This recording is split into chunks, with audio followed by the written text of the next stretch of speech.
Marty. What's good, Marty? I'm back. By popular demand, I'm back again. Marty, Shakur Stevenson, he misses weight. He defeats Robson Conceicao. He's talking about moving up to 135. What do you think of this situation, missing weight as a manager? How do you handle that? Like, what's the intricacies that goes on with that? The whole process. I mean, how you handle it is you're tracking your weight in the camp periodically. So I believe what Shakur Stevenson said himself was throughout the week, I think up until the week of the fight, they knew he was having trouble making weight. And that sounds about right because, like I said, in training camp periodically, as a manager, as a trainer, we're monitoring the fighter's weight, as far as making sure that the fighters are on point. Now, there are some fighters who like to wait until the very last minute, and I'm talking about 3-4 days prior to the actual weigh-in, official weigh-in, to actually try to drain themselves, a little bit towards the end to make weight. And of course, most people would say that's unprofessional. Some people would say that you're cutting too close to risk, failing on the scales. So, as a manager, my job is to make sure that in training camp, along with the trainer, that our fighter is able to make weight 2 or 3 weeks out. We should know exactly where the weight is and what we need to do to get on point before the official weigh-in. Does the fighter that wait to the last minute, does that stress you the fuck out? Absolutely. I mean, because you got to understand something. And I know that people may not understand this, but remember, I have my manager's hat on today. A lot of times, when you go on a scale as a fighter, it depends on your paycheck. Your paycheck depends on you making weight when you go on those official scales.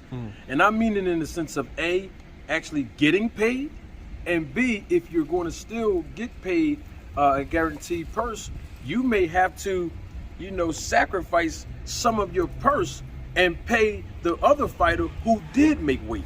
Now, does it vary based off of what state athletic commission? Because Robson Conceicao basically made it seem that because he came in on weight, that he could get paid and not have to fight. Is that, just a Jersey thing, or is it at, across the United States? Well, I'm going to tell you like this. It could be a Pennsylvania thing. It could be a New Jersey thing.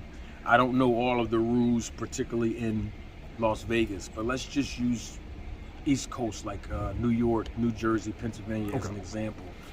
If a fighter makes weight, right, and the other fighter doesn't make weight, there's a strong possibility that the fighter who actually made weight can get paid because they fulfilled the obligation.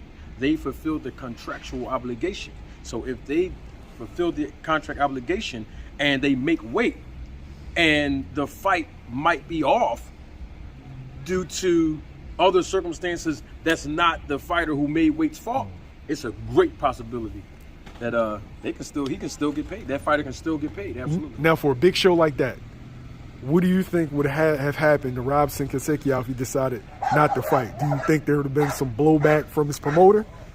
Oh, it would have been some blowback. You got 10,000 fans that came out there to see a show and to see their hometown hero. Oh, they wouldn't have let that slide. The commission, the great Larry Hazard and Rhonda, they wouldn't have let that slide.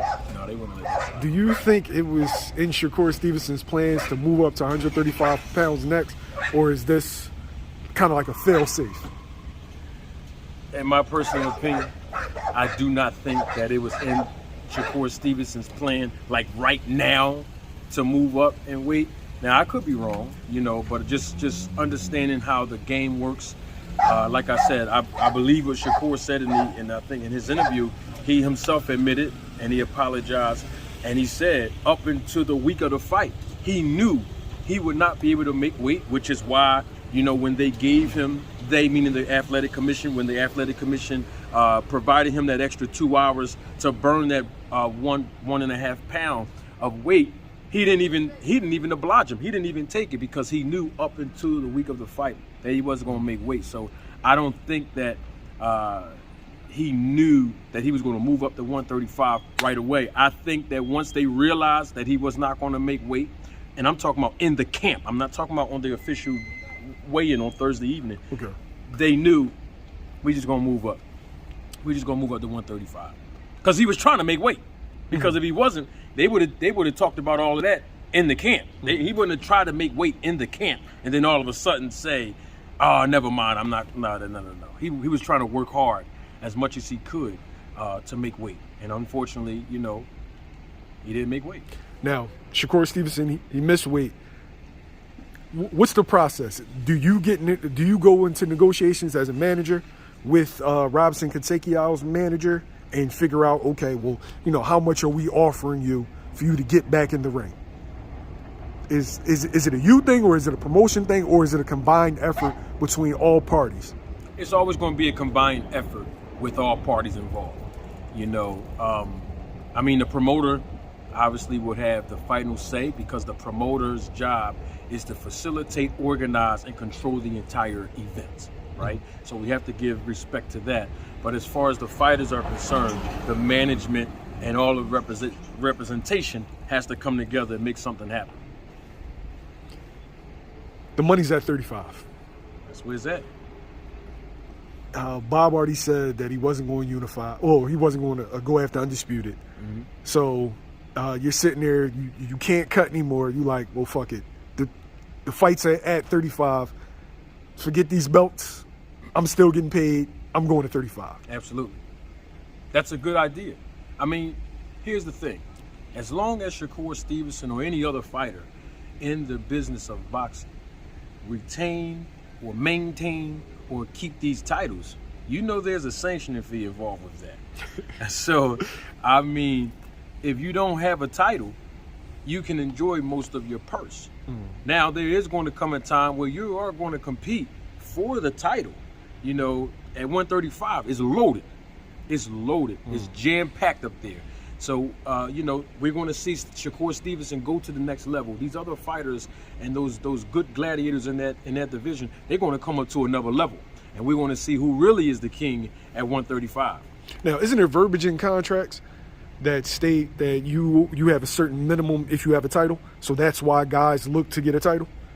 Oh, of course. You got to understand something. When the sanctioning bodies, retain those fees, it's so that you can go and be able to stream that revenue. You're not going to be able to generate less revenue and then turn around and pay a sanctioning fee. That makes no business sense. So in an effort to pay the sanctioning fees, obviously you're going to be able to generate enough income not to just pay your sanctioning fees, but you to also enjoy the fruits of your labor and then pay your other expenses that's involved in the boxer's business expenses. It's involved in the boxer's business expenses.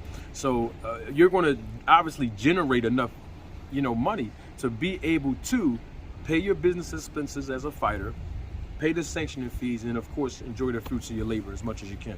Okay.